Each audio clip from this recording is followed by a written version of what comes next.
Menjadi yang terkuat dengan menebang pohon. Bab 51. Kota Kabupaten. Nama resminya Zhang. Zhang Yufeng akhirnya datang ke pintu secara langsung. Alis Xie Yuan langsung berkerut. Cao San melihat dia tampak tidak sehat dan segera bertanya dengan khawatir. Xie, adik muda, ada apa? Ada masalah? Kamu mau aku panggil kakak senior atau guru? Tidak apa-apa, kakak senior Cao. Kita berasal dari kampung halaman yang sama. Tolong tunjukkan jalannya. Xie Yuan menggelengkan kepalanya dan tidak ingin mengerahkan pasukan dalam jumlah besar. Melihat alisnya tidak rileks, Cao San mengangguk sedikit dan membawa Xie Yuan ke ruang minum teh. Berdiri di pintu ruang teh, Xie Yuan tanpa sadar menyentuh kapak di pinggangnya sebelum mendorong pintu terbuka dan masuk. Di ruang teh, seorang pemuda tampan sedang duduk di meja sambil menyeruput teh. Dia mengenakan jubah biru, tinggi dan kurus, memiliki wajah yang tampan, wajah yang cerah, dan temperamen feminin. Namun, kelima jarinya tebal dan dia membawa pedang panjang dengan sarungnya di atas meja, yang membuat orang tidak berani menganggapnya sebagai pemuda yang tampan. Pria itu mengangkat alisnya dan tersenyum sedikit. Xie Yuan, sudah lama kita tidak bertemu. Sepertinya kamu sudah tumbuh lebih tinggi. Xie Yuan tampak serius dan berkata perlahan. Terima kasih, Saudara Zhang, atas perhatian Anda. Zhang Yufeng menatapnya, melihatnya, dan tertawa. Yuanzi, kenapa kamu gugup sekali? Kita kan satu desa, duduk saja. Xie Yuan berdiri di sana, tidak bergerak. Zhang Yufeng dapat dianggap sebagai tokoh legendaris di desa Xiaoxi. Dari seorang anak laki-laki miskin yang tidak punya uang, menjadi seorang seniman bela diri setelah mempelajari seni bela diri, dan kemudian menjadi kepala pejabat di pemerintahan daerah. Bagi penduduk desa, pengalaman ini hanyalah sebuah cerita yang diceritakan oleh pendongeng. Dan jika seorang prajurit dipromosikan ke posisi resmi, ia akan menjadi tokoh penting. Oleh karena itu, reputasi Zhang Yufeng lebih berpengaruh daripada apapun di desa Xiaoxi. Sekeras apapun Zhang Laur, hanya sedikit orang yang berani menolak sampai Xie Yuan menghajarnya.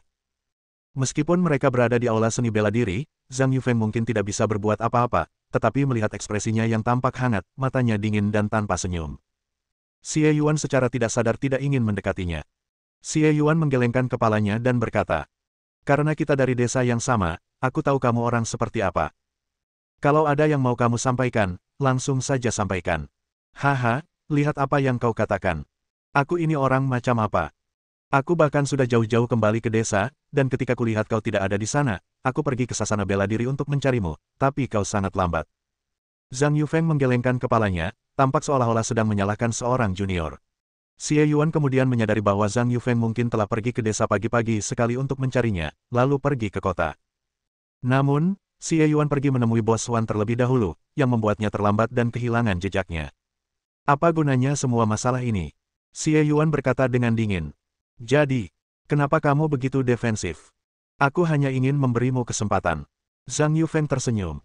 Kebun belakang letnan daerah membutuhkan pembantu untuk menyiram bunga. Kalau kau pergi, kau tak perlu khawatir soal makanan dan pakaian, dan hidup makmur dan penuh kemuliaan. Buat apa repot-repot menebang kayu dan berlatih bela diri? Menyiram bunga di taman belakang. Jual saja kayunya sendiri, jangan panggil aku. Xie Yuan cemberut. Dia tidak tahu apa bahasa gaulnya, tetapi dia sudah mengetahui kebenarannya dari Lima Zi sejak lama, dan sekarang dia tidak bisa menyembunyikannya darinya. Wajah Zhang Yufeng tiba-tiba menjadi gelap ketika dia mendengar dia berbicara terus terang, dan dia mengerutkan bibirnya erat-erat. Dia menyesap tehnya dan berkata perlahan.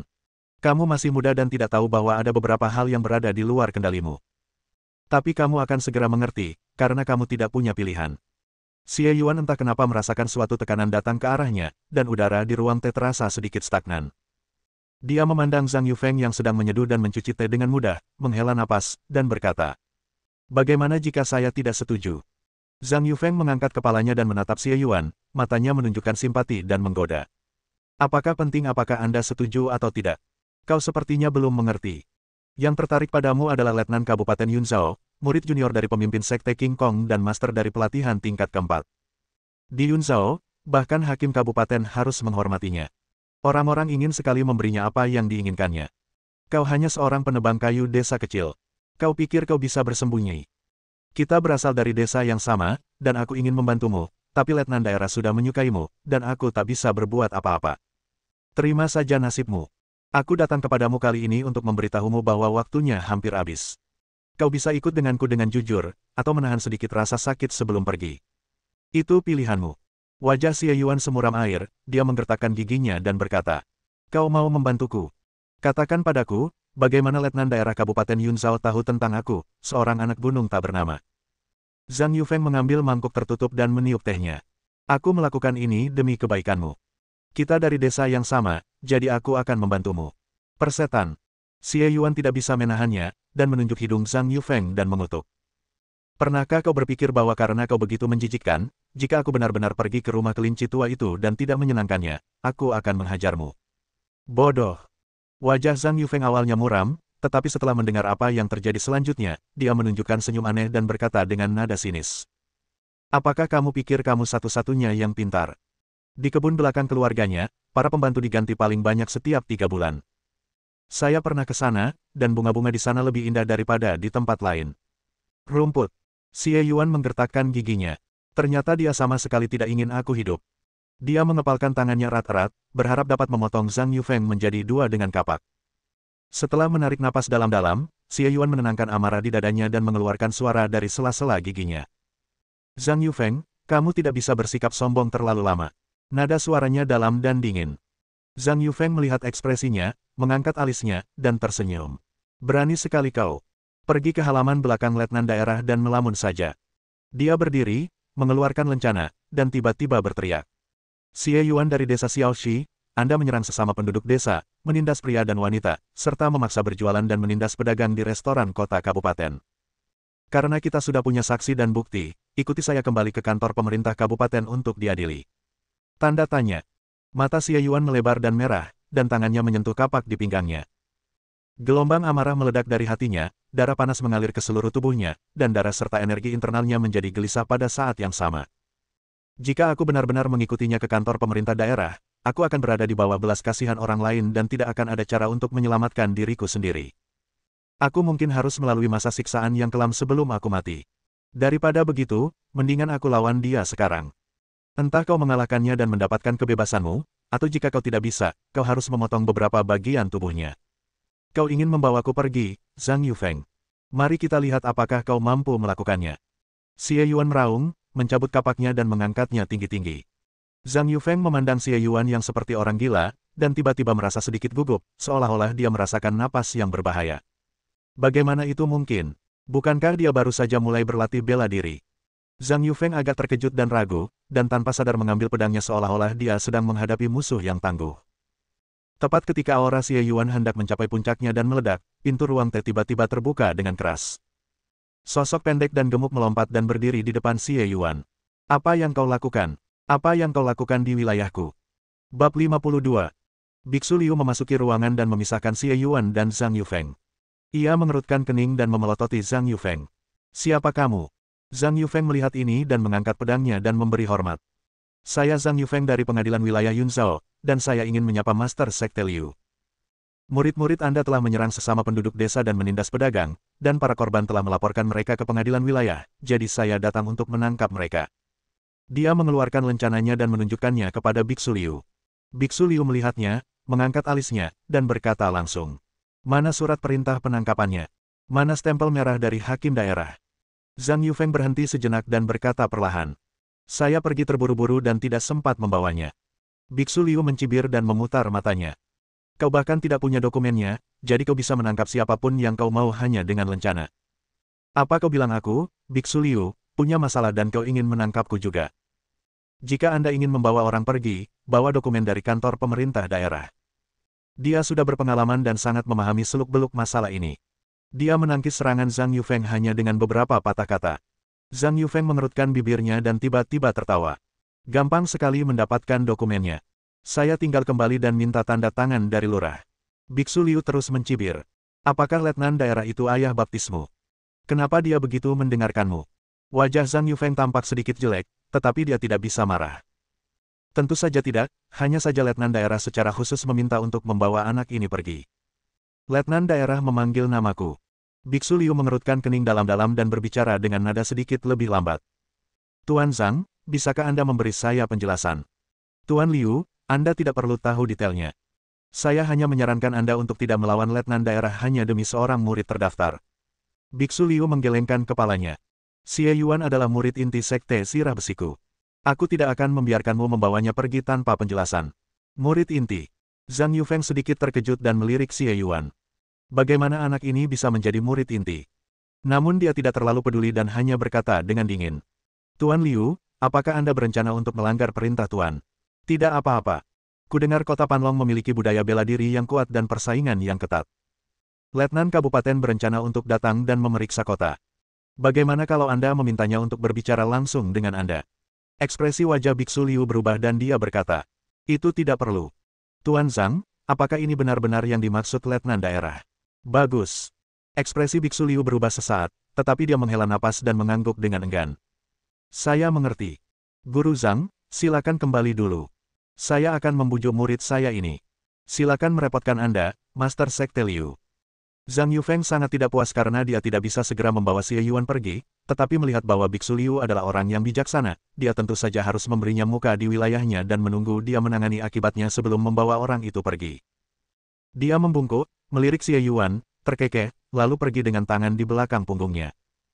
Xie Yuan tetap diam sampai Zhang Yufeng pergi, lalu dia dengan tenang berkata kepada Biksu Liu. Tuan, jangan khawatir. Saya akan pergi sendiri. Kau mengubah nada bicaramu sekarang. Biksu Liu mengatakan sesuatu yang tidak diharapkan Xie Yuan.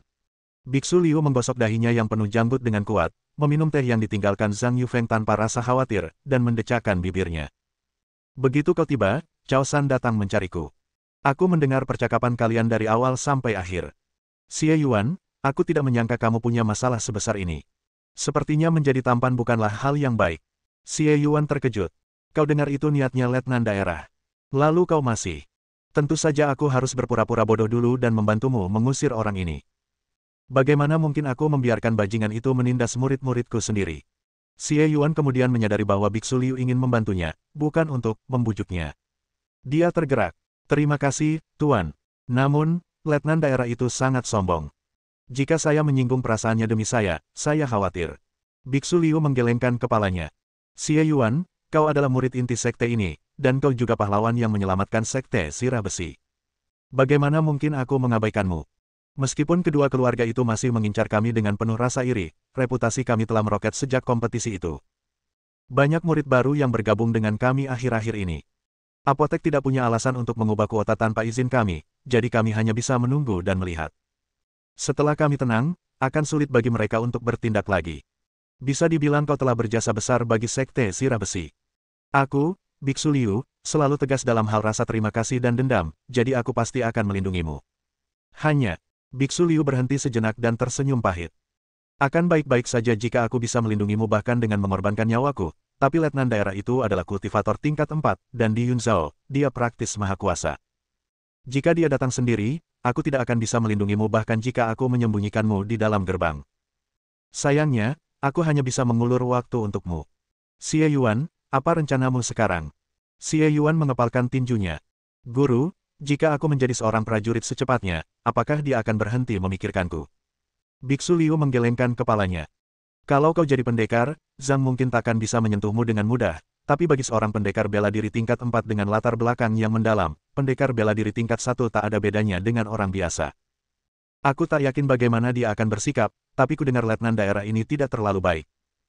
Melihat Xie Yuan mengerutkan kening dan terdiam, Biksu Liu mendapat sebuah ide. Saya punya solusinya. 4 perguruan bela diri utama di daerah ini adalah 4 kekuatan besar. Jika kau bisa menjadi murid salah satu dari mereka kecuali Sekte Vajra, meskipun hanya murid terdaftar, mereka tidak akan membiarkanmu dibawa pergi sesuka hati, dan letnan daerah juga akan berhati-hati. Pergi ke kota kabupaten untuk belajar dari seorang guru. Xie Yuan bertanya tanpa sadar. Biksu Liu mengangguk dan berkata, Xie Yuan, dengan bakatmu, cepat atau lambat kau pasti akan berakhir di Yunzhou. Kenapa tidak memanfaatkan kesempatan ini untuk belajar bela diri di Akademi Bela Diri yang besar? Setelah kau menguasainya, kau tak perlu takut padanya.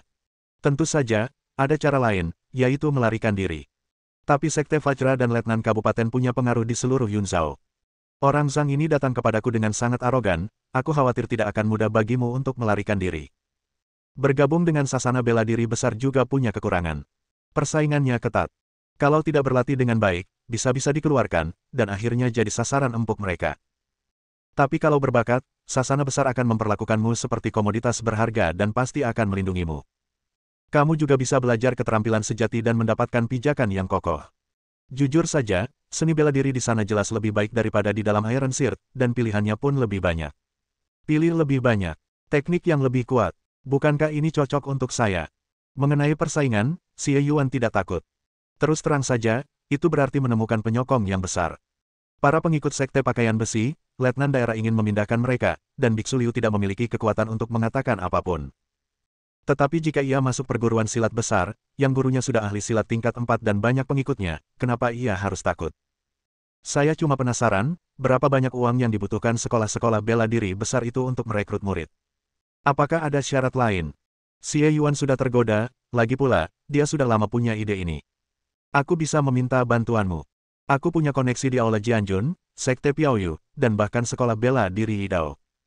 Biksu Liu sedikit ragu ketika menyebutkan sekolah seni bela diri Yidao, tetapi dia langsung mengambil keputusan dan berkata sambil melambaikan tangannya. Ketiganya bagus. Kamu mau pilih yang mana? Silakan pilih sekte Anda. 3 pilihan nampaknya muncul dalam pikiran Xie Yuan. Namun dia ragu sejenak dan bertanya. Tuan, bagaimana dengan agensi pendamping Longteng? Lagi pula, agensi ini bisa melampaui sekte Jin Gang, dan memang selalu ada dendam di antara keduanya. Agensi pendamping Longteng, ya, agak istimewa. Ini bukan sekolah bela diri murni. Meskipun memiliki teknik dan instruksi bela diri, bahkan pendamping tingkat terendah yang mereka rekrut harus siap tempur. Akan lebih baik jika saya bisa bergabung dengan agensi pendamping Longteng, tetapi ujiannya jauh lebih ketat. Jika kamu ingin bergabung dengan perusahaan ini, saya tidak kenal siapapun di sana, jadi saya akan meminta seseorang untuk membantumu. Biksu Liu berbicara dengan nada bijaksana, tetapi dia masih bersedia membantu Xie Yuan bertanya. Xie Yuan tergerak, menegakkan punggungnya, dan membungkuk dengan serius. Terima kasih, Guru. Jika Xie Yuan berhasil dalam studinya, dia tidak akan pernah melupakan sekte sirah besi. Haha, aku merasa cukup lega dengan kata-katamu. Biksu Liu tertawa dan menepuk bahu Xie Yuan. Xie Yuan, hanya ini yang bisa kulakukan untukmu. Sisanya terserah padamu. Xie Yuan mengangguk tanda mengerti. Sungguh kejutan yang menyenangkan bahwa Biksu Liu bersedia membantunya menemukan jalan keluar meskipun ada tekanan dari pasukan utama di Kabupaten Yunzhou. Setelah Biksu Liu bergegas pergi untuk menulis surat, Xie Yuan berdiri diam sejenak dan kemudian langsung pergi ke apotek. Tidak peduli apapun, dia ingin menjadi prajurit secepat mungkin. Dia tidak akan pernah membiarkan Zhang Yufeng mengancamnya seperti ini untuk kedua kalinya. Bab 53. Di dalam bilik yang dalam di kamar mandi. Xie Yuan berendam dalam tong kayu besar, yang berisi cairan obat berwarna coklat tua, hampir hitam, yang mengepul. Obat ini bahkan lebih mujarab daripada yang terakhir.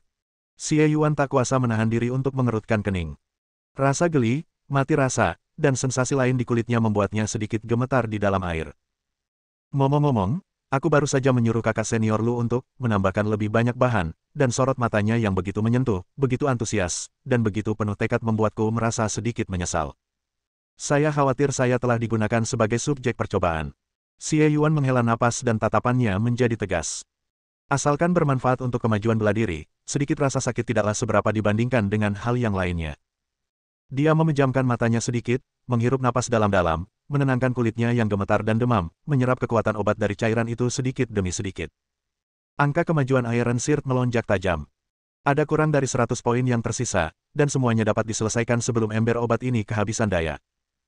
Sementara Xie Yuan menggunakan kekuatan obat untuk melembutkan kulitnya, dia juga berpose dalam posisi statis di dalam tong, menghubungkan bagian dalam dan luarnya, memadatkan sisa darah dan energi terakhir yang dibutuhkan untuk menyelesaikan level ketiga dari baju besi. Seiring berlalunya waktu, kamar mandi dipenuhi uap dan wajah Xie Yuan tidak terlihat lagi. 998 per 1000. 999 per 1000. 1000 per 1000. Xie Yuan membuka matanya lebar-lebar, merasakan kulitnya lebih keras dari sebelumnya, seperti kulit sapi tua, yang tak terpotong pisau atau terbakar api. Rasa sakit dan mati rasa akibat obat itu jauh lebih ringan. Ini bukan ilusi, kulit memang sudah membaik sampai batas tertentu, dan perbaikan obatnya minimal, jadi obatnya tidak terserap seperti sebelumnya. Tetapi jika Anda ingin membawa kekuatan ke tingkat berikutnya dan menjadi apa yang disebut kulit perunggu, sepertinya selalu ada sesuatu yang hilang. Pikiran Xie Yuan bergerak, dan dia menyebarkan semua darah dan energi yang juga mencapai kemacetan, menyebarkannya ke seluruh kulitnya, hanya menutupi satu lapisan.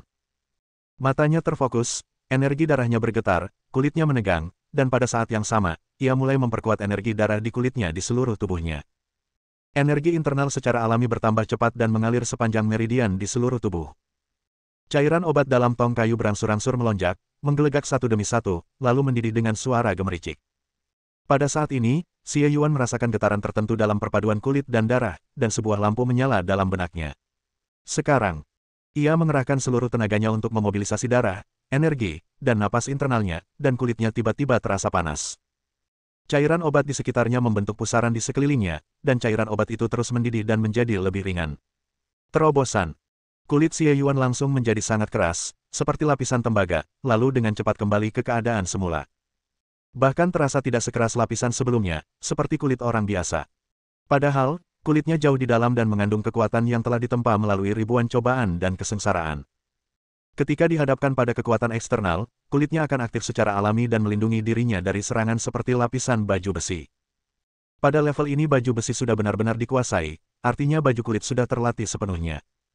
Keberhasilan latihan kulit berarti Xie Yuan telah resmi menjadi seorang pejuang, seniman bela diri. Berdiri di dalam tong kayu yang mengepul, Xie Yuan perlahan menghembuskan aliran udara panas dan perlahan mengangkat tangannya. Dia menamparkan tong kayu itu, dan dengan suara keras, bak mandi besar yang hanya bisa menampung satu orang itu pecah berkeping-keping dan meledak. Kekuatan ini bisa bersaing dengan harimau dan beruang hitam, kan? Xie Yuan tanpa sadar membandingkan dirinya dengan teman lamanya dan tersenyum. Dia mencubit kulit lengannya lagi, sambil merasakan dalam diam. Menggunakan kungfu baju besi sebagai dasar untuk mengembangkan kulit agung, daya tahannya jauh lebih kuat daripada mereka yang berlatih kungfu lainnya, tetapi mungkin kekuatan atau aspek lainnya sedikit lebih lemah. Tetapi Xie Yuan tidak peduli dengan perbedaan ini, dia masih memiliki energi internal untuk meningkatkan dirinya. Waktu aku kena tong tadi, aku cuma pakai tenaga sendiri, tapi nggak ngumpulin tenaga dalam. Kalau tenaga dalamku diguyur, kekuatanku pasti bakal nambah lagi. Sebagai perbandingan, pertahanan yang ditingkatkan jelas lebih bermanfaat. Lagi pula, energi internalnya tidak cukup untuk melindungi dirinya sendiri. Sepertinya aku benar memilih Iron Shirt saat aku memulai. Akan tetapi, saat itu saya belum memiliki kemampuan batiniah yang mumpuni, dan hanya berpikir untuk menggunakan kapak sebagai alat penyerangan. Sekarang dia telah menjadi seorang prajurit, kekuatannya telah meningkat pesat, dan kekuatan gerakan pembunuh tiga kapaknya juga meningkat. Sekarang setelah dia menggunakan ketiga kapaknya, kekuatan penghancurnya mungkin sulit diperkirakan. Baju besi level 4, 1/2000. Awalnya aku hanya ingin mencobanya, tapi hambatan ini berhasil diatasi hanya dengan sentuhan. Dengan bakat dan kerja kerasku, menjadi seorang pejuang sama sekali tidak sulit. Melihat angka-angka di depannya, Xie Yuan mengangguk dengan tegas. Itu semua berkat bakatku. Akhirnya menjadi seorang pejuang. Kekuatan Xie Yuan telah melonjak pesat, menjadi jauh lebih kuat dari sebelumnya. Berubah menjadi seorang prajurit, kulit di seluruh tubuh diperkuat dan kebugaran fisik secara keseluruhan meningkat pesat. Tidak heran ada jurang pemisah yang lebar antara prajurit dan orang biasa. Bahkan Xie Yuan sebelum terobosannya pun tidak akan berdaya melawan jika dia bertemu denganku sekarang. Perasaan menjadi lebih kuat ini sungguh menyenangkan. Xie Yuan mengayunkan tinjunya beberapa kali, merasakan kekuatan yang melimpah, dan tidak bisa menahan diri untuk tidak mendesah. Namun, ini masih jauh dari cukup. Menjadi seorang pejuang hanyalah awal dari perjalanan kultivasi. Ia akan menjadi lebih kuat dan melangkah lebih jauh hingga tidak ada seorang pun yang dapat mengancamnya. Selama 2 hari berikutnya, Xie Yuan berlatih di aula seni bela diri, membiasakan diri dengan kekuatan yang melonjak. Siang hari itu, dia sedang berlatih di halaman ketika seorang pembantu datang dan mengatakan bahwa Biksu Liu sedang mencarinya dan memanggilnya ke tempat belajar. Setelah mengetuk pintu pelan-pelan, ia mendengar Biksu Liu berteriak, "Masuk." Xie Yuan mendorong pintu hingga terbuka dan melihat pemimpin yang pendek dan gemuk itu duduk di kursi di belakang meja. Dia memiliki harapan samar di hatinya dan bertanya, "Tuan, apakah sudah ada balasan dari daerah?" Biksu Liu melihat ekspresi Xie Yuan yang penuh harap dan tampak sedikit serius. Ia perlahan menggelengkan kepalanya. "Teman sedesamu sungguh kejam. Saya menulis surat kepada kenalan saya di perguruan bela diri daerah, dan balasannya baru saja tiba. Mereka semua mengatakan bahwa Zhang Bantou dari pemerintah daerah telah memberitahu semua orang 2 hari yang lalu bahwa siapapun yang bermarga Xie dari desa Xiaoxi yang ingin menjadi murid tidak akan diterima. Menurut waktu, dia hanya pergi hari itu dan berjalan-jalan kembali ke kota kabupaten." Xie Yuan mengepalkan tinjunya. Apakah kata-kata Zhang Yufeng begitu berbobot? Tentu saja dia tidak bisa, tapi dia menggunakan nama letnan daerah dan sekte Vajra. "Hei, dia sudah mendahuluimu. Kalau kau bergabung dengan perguruan bela diri dulu, meskipun hanya nama, perguruan bela diri besar itu tidak akan membiarkanmu mudah diganggu demi reputasi. Namun, Karena dia pergi untuk menyapa mereka terlebih dahulu, perguruan bela diri ini tentu akan menghargaimu dan tidak akan membuat masalah bagi orang yang lewat. Jika mereka masih menerimamu saat ini, mereka memang sengaja mencari masalah. Hei, teman desamu itu licik dan kejam sekali. Sebesar apa dendamnya padamu? Xie Yuan mengatupkan bibirnya erat-erat. Zhang Yufeng. Semua masalah yang aku alami sejak aku bangun sampai sekarang disebabkan olehnya. Kalau memang benar ada dendam yang besar di antara mereka, itu tidak masalah, tetapi dia tidak pernah menyinggung Zhang Yufeng. Hanya karena ia benar, Zhang Yufeng membawanya pergi tanpa mempedulikan dunia untuk membuka jalan bagi masa depannya sendiri. Rancangan ini tidak meninggalkan jalan keluar. Ini bahkan lebih penuh kebencian daripada memiliki kebencian itu sendiri. Wajah Xie Yuan muram dan tidak yakin, tangannya mengelus gagang kapak di pinggangnya. Biksu Liu melihat ekspresinya dan mendesah pelan. Xie Yuan, jangan impulsif. Selama masih ada tanaman hijau, tidak akan ada kekurangan kayu bakar. Sekarang pikirkan apa yang harus dilakukan. Nah, aku pernah tinggal di kuil untuk sementara waktu, kenapa kau tidak pergi ke sana saja untuk berteduh? Bang bang bang. Pintu ruang belajar tiba-tiba dibanting. Tuan, seseorang dari daerah ini ada di sini, menunggu di aula. Suara seorang pelayan datang dari luar pintu. Ibu kota kabupaten. Xie Yuan dan Biksu Liu keduanya menjadi sedikit gugup. Bahkan tidak ada kesempatan untuk bernapas. Biksu Liu berkata dengan suara serius. Seret mereka dulu. Ada berapa orang di sini? Seperti apa rupa mereka? Menurutmu siapa yang hilang? Hanya ada satu orang, tinggi dan kuat, dengan pedang di pinggangnya, dia tampak seperti ahli bela diri. Dia bilang dia dari agensi pendamping Longteng. Bab 54. Agen pendamping Longteng. Baik Xie Yuan maupun Biksu Liu tidak menyangka akan mendapat jawaban ini. Mereka saling berpandangan dengan ekspresi terkejut yang sama. Biksu Liu berpikir sejenak lalu berkata ke arah luar. Pergilah dan undang para tamu ke sini. Ya. Tak lama kemudian, seorang lelaki besar dan kuat masuk ke ruang belajar dan membungkuk pada Biksu Liu. Saya Qin Hai, seorang pendamping dari agen pendamping Longteng. Senang bertemu Anda, Master Sekte Liu. Biksu Liu sedikit terkejut. Pengawal di depannya berjalan dengan gaya naga dan harimau, dengan postur tegak. Aura yang dipancarkannya membuatnya sedikit waspada. Dia sebenarnya adalah seorang master tingkat 2. Sebuah agen pendamping besar biasanya memiliki setidaknya selusin atau bahkan puluhan pendamping.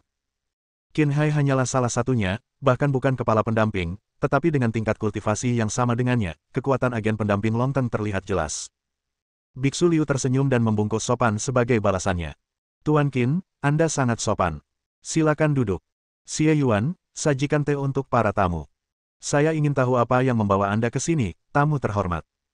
Qin Hai memandang Xie Yuan, yang berdiri dan membuat teh, dan tiba-tiba tersenyum dan berkata. Aku tidak pantas menerima kebaikanmu, aku di sini hanya untuk saudara Xie Yuan. Saya tidak akan membuang-buang waktu Anda dan akan bertanya langsung saja. Xie Xiaoge, apakah kamu tertarik bergabung dengan Longteng Escort Agency sebagai pendamping? Ah, Xie Yuan tertegun. Biksu Liu juga tampak sangat terkejut. Ia tidak pernah menyangka akan mengalami perkembangan seperti itu. Melihat Xie Yuan tidak menjawab, Qin Hai memperkenalkan dirinya. Agen pendamping Longteng saya adalah agen pendamping terbesar di Kabupaten Yunzhou, dan bisnis kami mencakup seluruh Yunzhou. Kepala pengawal Shen Longteng adalah pakar terbaik Yunzhou, dengan kekuatan mencapai ranah, transformasi ki dan darah. Di agensi pendamping Longteng, kami memiliki suasana yang nyaman, imbalan dan hukuman yang jelas, serta keadilan. Selama Anda memiliki kemampuan, berkontribusi, dan menjalankan layanan pendamping tanpa kesalahan, kami akan memberikan segalanya, baik itu uang, teknik bela diri, maupun obat-obatan berharga. Pemimpin pendamping dan bahkan pemimpin utama pendamping dengan senang hati akan mengajari semua orang seni bela diri kapanpun mereka punya waktu. Lagi pula, kami telah bepergian jauh, dan menemukan banyak hal yang tidak bisa ditemukan di tempat lain. Kebanyakan dari hal-hal tersebut bermanfaat untuk pengembangan diri, dan dapat ditukar dengan pahala. Asalkan kau punya kemampuan, kau bisa berkultivasi jauh lebih cepat di agensi pendamping Longteng daripada di perguruan bela diri lain, maksudku orang-orang pedang emas dan pedang bulu itu. Sekalipun aku mengatakan ini di depan mereka, mereka tidak akan berkata apa-apa. Faktanya, kita tidak jauh lebih buruk daripada sekte-sekte itu. Bagaimana, Saudara Xie, apakah Anda tertarik? Perkenalan Qin Hai menunjukkan kebanggaannya yang tak terhingga terhadap agen pendampingnya sendiri. Setelah mendengarkan kata-kata Qin Hai, Xie Yuan mendapatkan pemahaman yang jauh lebih mendalam tentang agensi pengawal Longteng. Dibandingkan dengan perguruan bela diri kota kecil seperti Timen, agensi pengawal Longteng memang jauh lebih kuat dan jelas terlihat seperti kekuatan besar. Namun, Ketika mendengar Qin Hai memuji agen pendampingnya sendiri di akhir, meskipun Xie Yuan tahu bahwa agen pendamping Long Teng layak menyandang 4 kata, Heng Ya Yun Zhao, dia secara tak terduga teringat pada ucapan Cao San, baju kain besi adalah penutup lonceng emas, dan gerbang sirah besi adalah kuil prajna. Yang dapat saya katakan, sekuat atau selemah apapun mereka, postur para pengikutnya ketika memuji sekte mereka masing-masing adalah serupa. Xie Yuan menenangkan diri dan menanyakan keraguannya terlebih dahulu. Merupakan suatu kehormatan bagi saya bahwa Long Teng Escort Agency telah memilih saya. Tapi saya punya satu pertanyaan, mengapa agensi Anda memilih saya? Qin Hai tersenyum sedikit. Aku tahu kau akan menanyakan ini. Alasannya sederhana. Pertama, ketika Kapten Zhao kembali dari misi pengawalannya hari itu, beliau melewati Panlong dan kebetulan melihat kalian bertiga bertanding di perguruan bela diri. Beliau sangat terkesan dengan seni bela diri saudara Xie dan punya ide untuk merekrut kalian. Alasan lainnya, adalah karena Sekte Vajra menolak sekolah bela diri Yun Zhao untuk menerima seorang anak laki-laki bernama Xie. Hal ini menimbulkan kehebohan, dan kabar tersebut sampai ke telinga kepala Biao Zhao. Beliau langsung meminta saya untuk mencari tahu dan datang langsung untuk merekrut Anda. Xie Yuan berseru. Sekte Berlian tidak mengizinkan perguruan seni bela diri merekrutku, jadi Tuan Qin, kalian. Cek, apa-apaan Sekte Vajra itu? Mereka bahkan mengendalikan seluruh Yun Zhao. Mereka tidak mengizinkan kita melakukannya, tapi kita bersikeras melakukannya. Qin Hai mendengus dengan nada menghina. Sejujurnya, kalau bukan karena larangan mereka, Tuan Zhao yang begitu sibuk mungkin sudah melupakanmu. Ketika mendengar ini, beliau menyadari bahwa itu kamu, dan langsung teringat dan dengan bersemangat memintaku untuk mencarimu. Jika kita bisa membuat Sekte King Kong tidak nyaman, maka kita akan merasa nyaman. Xie Yuan tertegun sejenak setelah mendengar ini, lalu dia dan Biksu Liu saling berpandangan, keduanya merasa sedikit aneh. Xie Yuan bahkan punya ide lucu. Haruskah kita juga berterima kasih kepada Zhang Yufeng? Kalau bukan karena dia yang menyebabkan keributan ini, aku tidak akan punya kesempatan ini. Memikirkan hal ini, suasana hati Xie Yuan tiba-tiba berubah-ubah dan dia merasakan sedikit rasa realitas. Apakah benar-benar ada kesempatan untuk bergabung dengan pasukan terkuat di Yun Zhao? Memasuki gerbang naga di mana, bahkan pedang emas dan pedang berbulu pun tak dapat melompatinya. Saya pikir setelah ditolak oleh 3 sekolah seni bela diri utama, saya takut satu-satunya pilihan saya adalah melarikan diri. Namun, ketika Anda berpikir tidak ada jalan keluar, selalu ada jalan keluar. Tanpa diduga, agen pendamping Long Teng datang lagi ke rumah Anda. Jika kita dapat menemukan perlindungan di agensi pendamping Long Teng, ancaman dari letnan daerah tidak akan menjadi masalah lagi untuk sementara waktu. Terlebih lagi, keterampilan, obat-obatan berharga, dan warisan di agensi pendamping Long Teng semuanya sangat membantunya. Dengan bakatnya sendiri dan bantuan platform semacam itu, bahkan jika dia meninggalkan agen pendamping setelah beberapa waktu, dia mungkin tidak takut pada wanita tua itu. Xie Yuan menahan kegembiraannya dan mengepalkan tinjunya erat-erat. Aku sudah mengembara selama separuh hidupku. Jika Tuan Qin tidak meninggalkanku, aku ingin bergabung dengan agen pendamping. Bukannya aku tidak menyerah, tapi Bos Zhao menyukaimu. Karena kamu setuju, kamu akan menjadi anggota Long Teng Escort Agency mulai sekarang. Wah, kau berburu harimau dan beruang, dan dipuji oleh penduduk desa. Kau berlatih bela diri di akademi dan membantu sesama murid. Kau membuat kemajuan pesat dan mengalahkan murid-muridmu sendiri. Anak yang baik, tepat sekali bagimu untuk bergabung dengan agen pengawal kami. Qin Hai melihat ekspresi Xie Yuan dan tersenyum. Di Yun Zhao, agen pendamping kami tidak sulit menyelidiki seseorang. Jangan kaget. Lagi pula, agen pendamping berbeda dengan perguruan bela diri. Pendampingan membutuhkan integritas pribadi, jadi kami harus menyelidikinya terlebih dahulu. Xie Yuan memahami bahwa pemeriksaan latar belakang diperlukan dalam industri keamanan, dan dia tidak keberatan.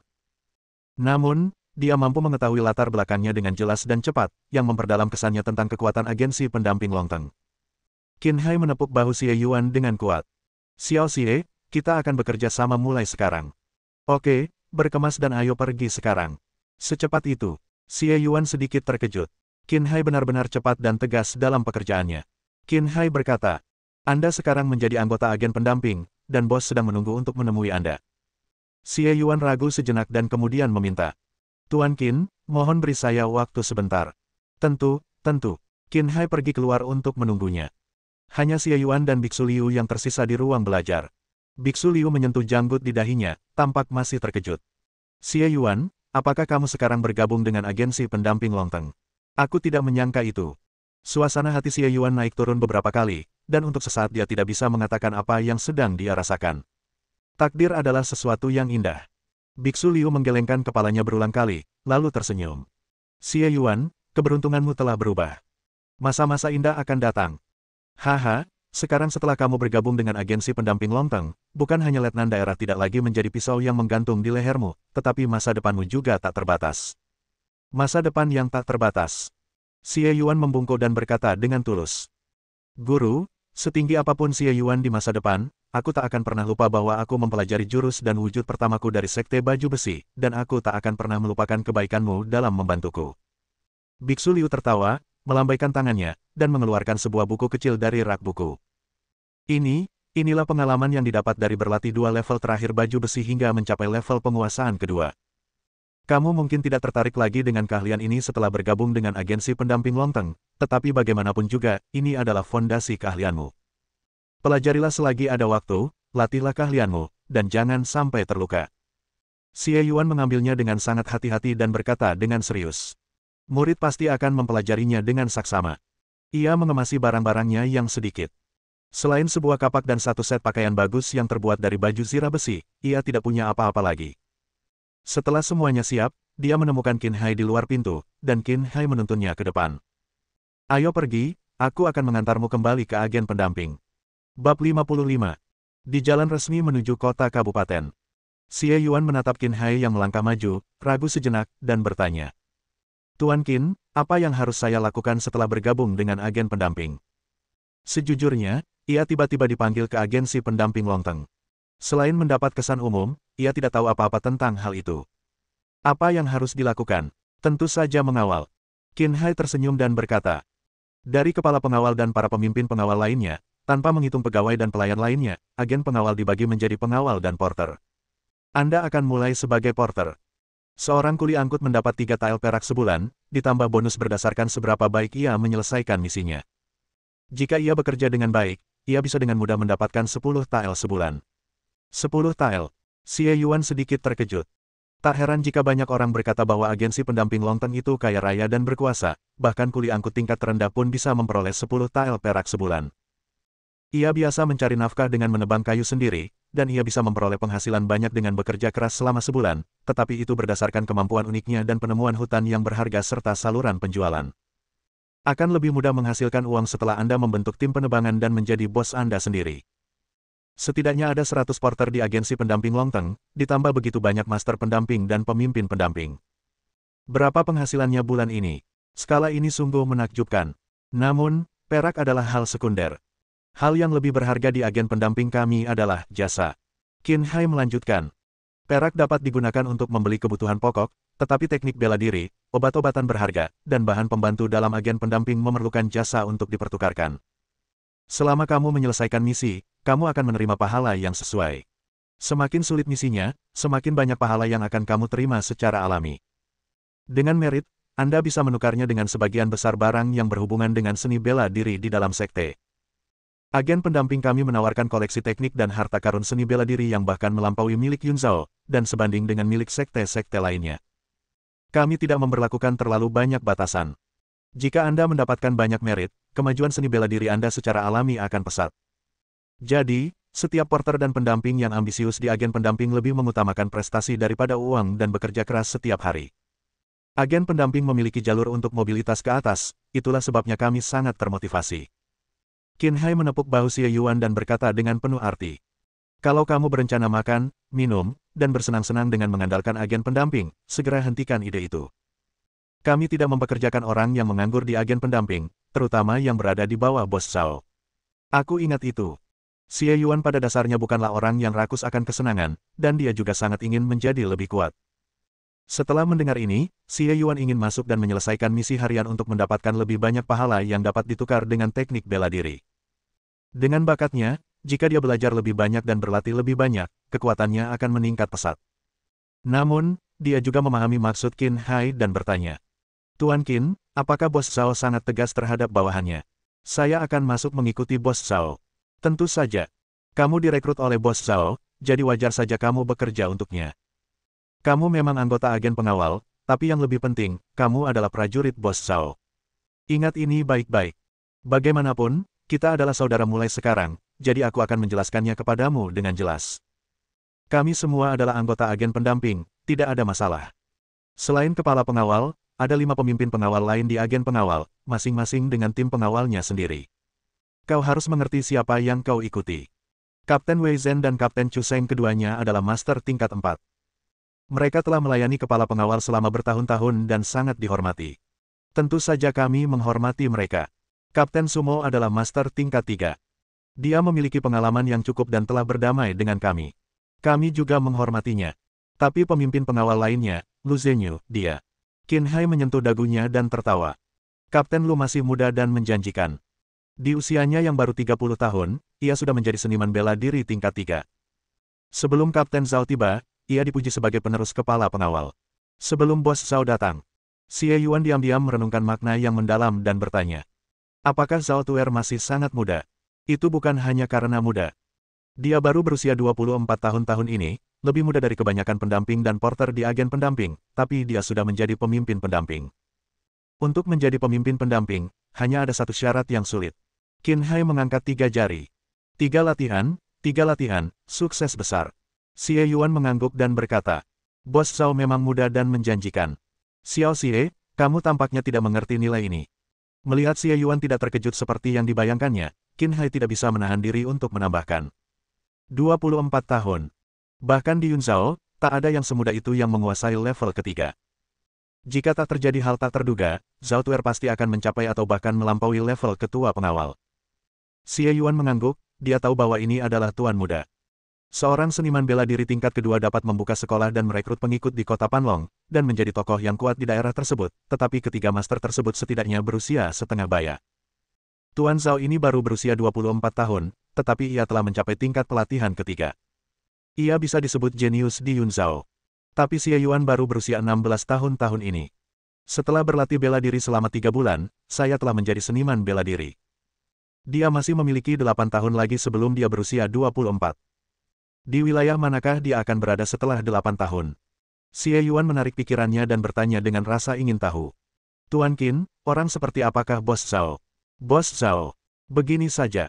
Jika suatu hari agen pendamping menerima pendamping hidup mati dan membutuhkan seseorang untuk berpura-pura, pendamping palsu, maksudnya, Bos Zhao pasti akan bergegas pergi, bahkan jika itu berarti mati. Qin Hai tersenyum, memperlihatkan gigi kekuningannya.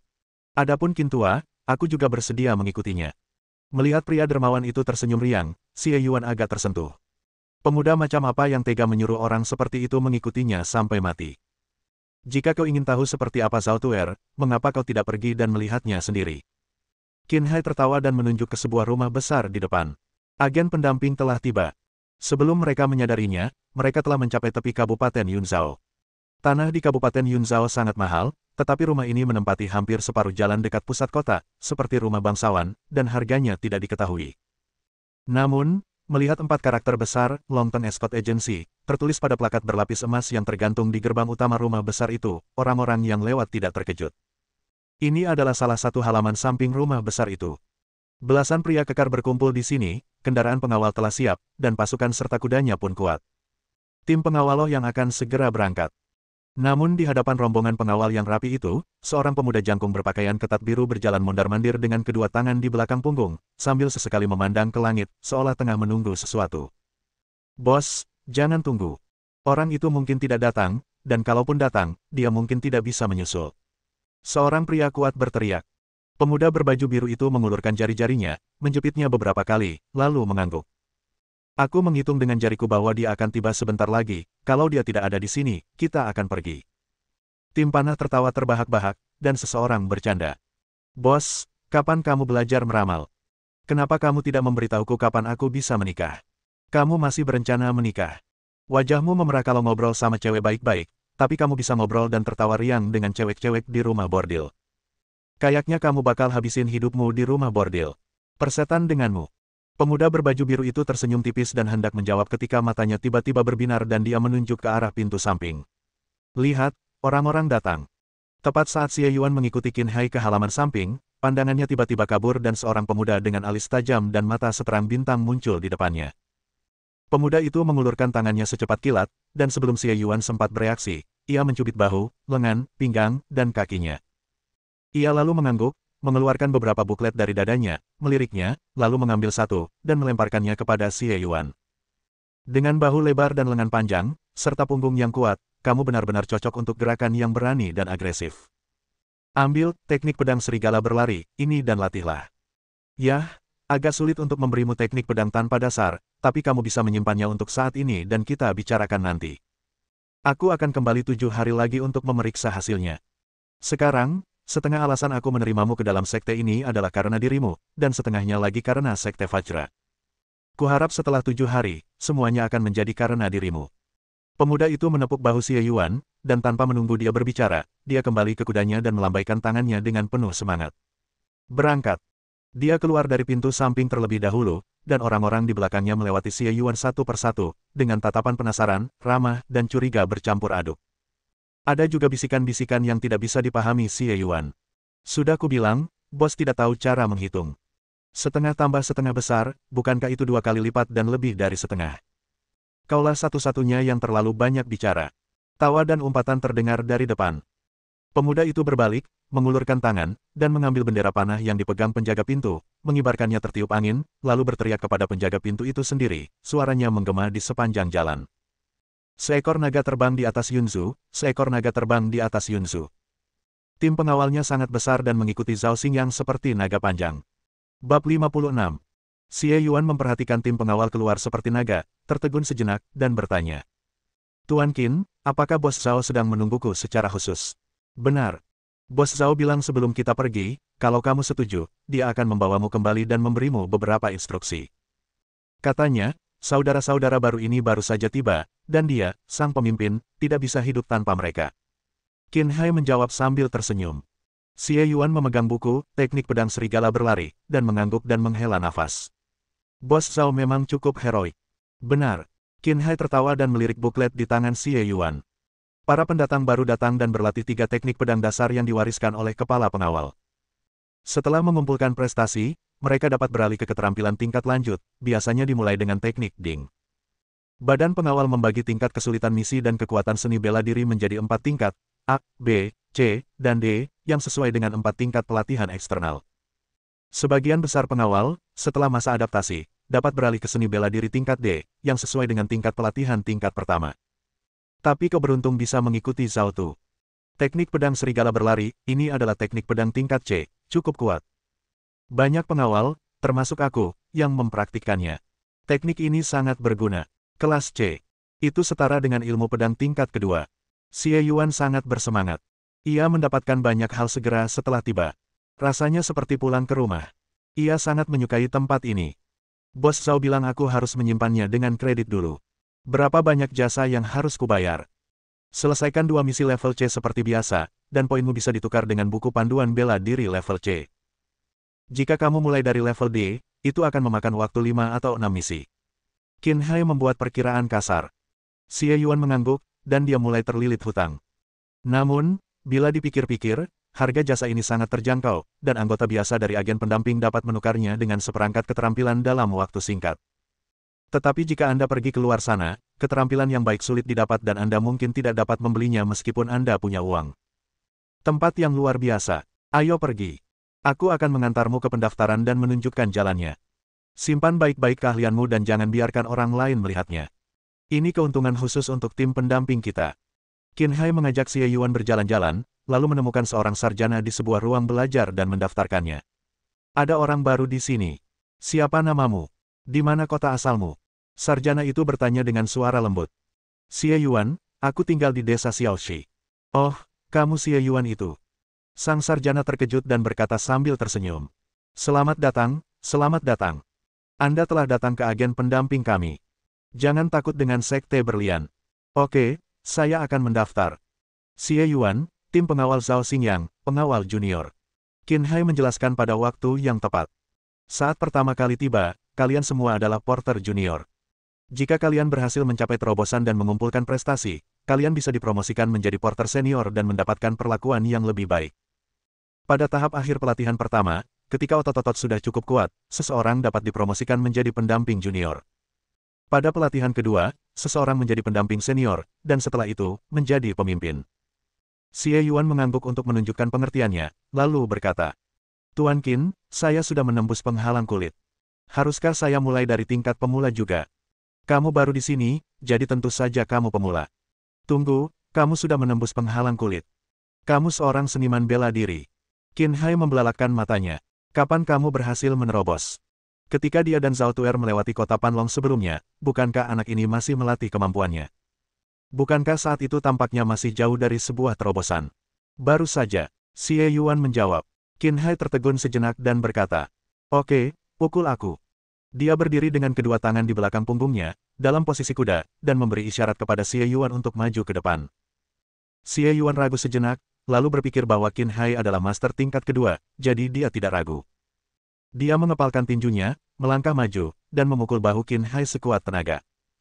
Qin Hai terkena pukulan, tubuhnya bergoyang, ekspresi terkejut muncul di wajahnya, dan dia berkata, "Praktik yang aneh.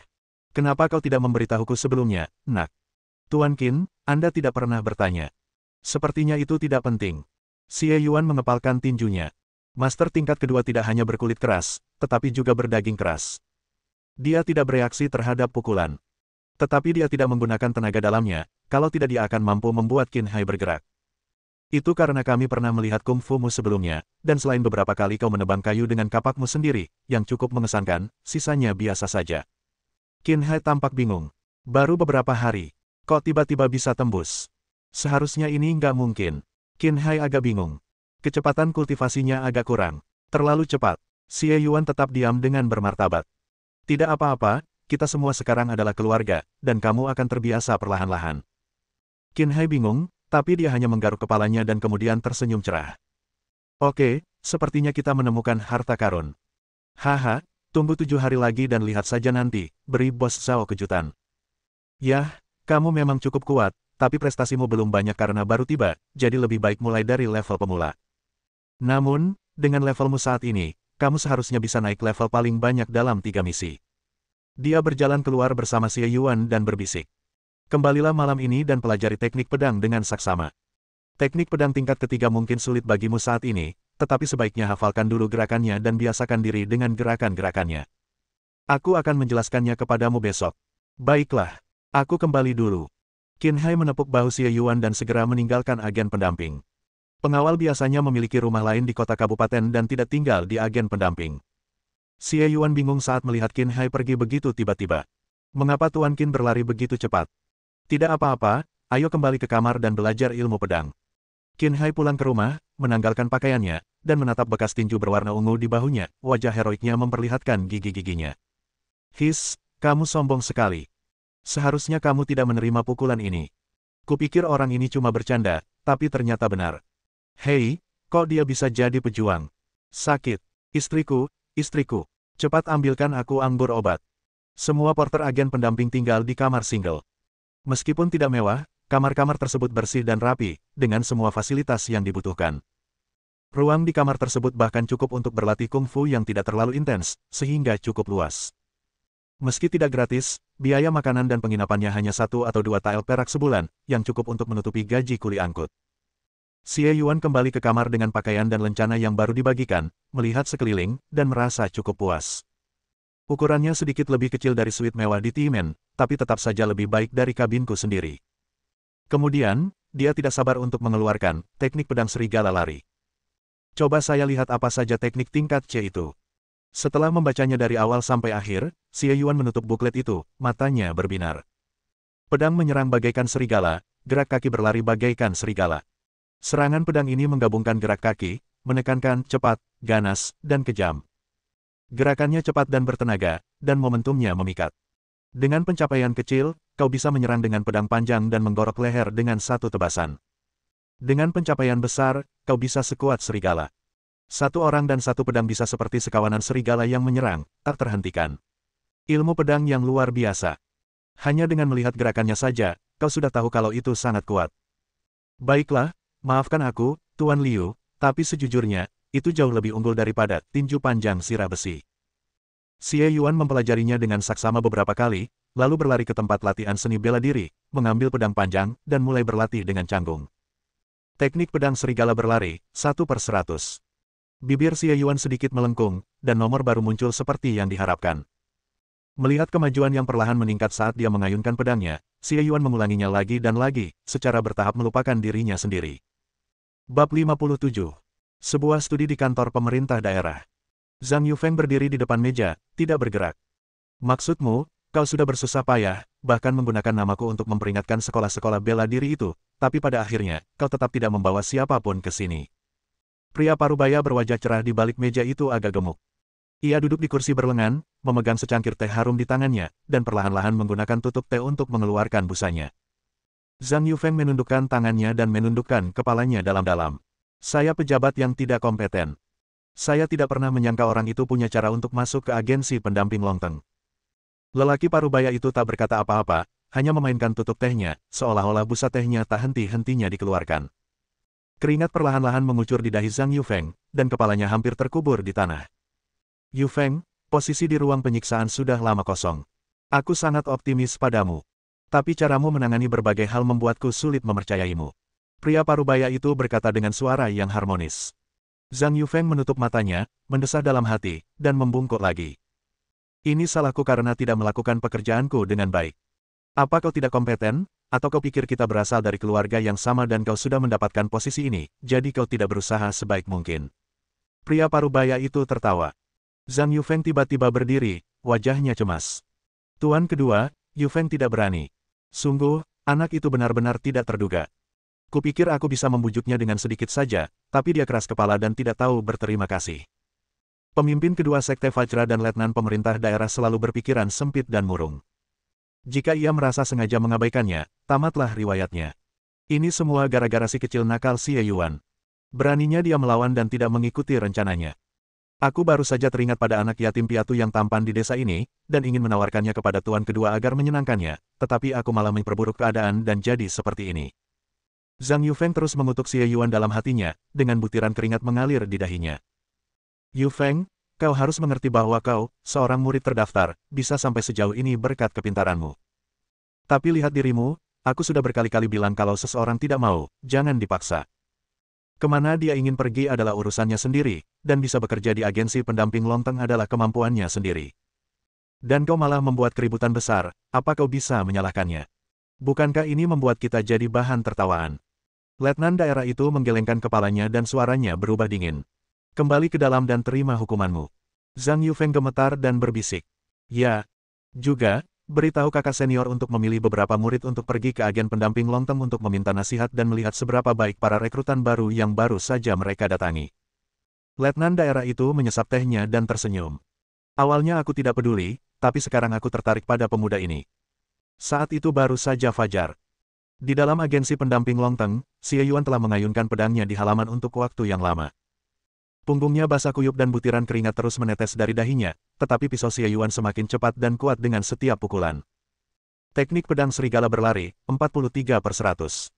Xie Yuan menyimpan pedangnya dan berdiri, menghembuskan napas putih dan mengangguk sedikit. Saya berlatih 2 kali tadi malam dan pagi ini. Tangan saya tidak kaku lagi. Kemajuan saya cukup baik. Xie Yuan belum pernah menyentuh pedang sebelumnya, jadi berlatih ilmu pedang memang agak sulit pada awalnya. Namun di antara senjata-senjata itu, pedang relatif mudah untuk dipelajari dan tidak terlalu sulit.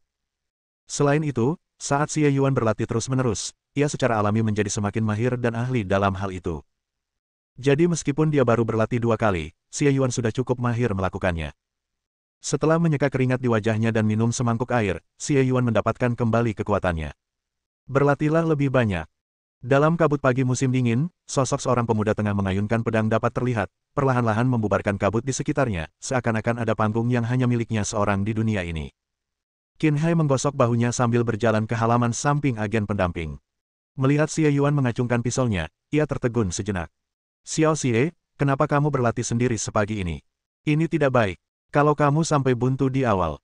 Saat dia berbicara, suara Qin Hai berangsur-angsur menjadi lebih lembut, dan dia akhirnya menutup mulutnya, lalu perlahan membukanya lagi.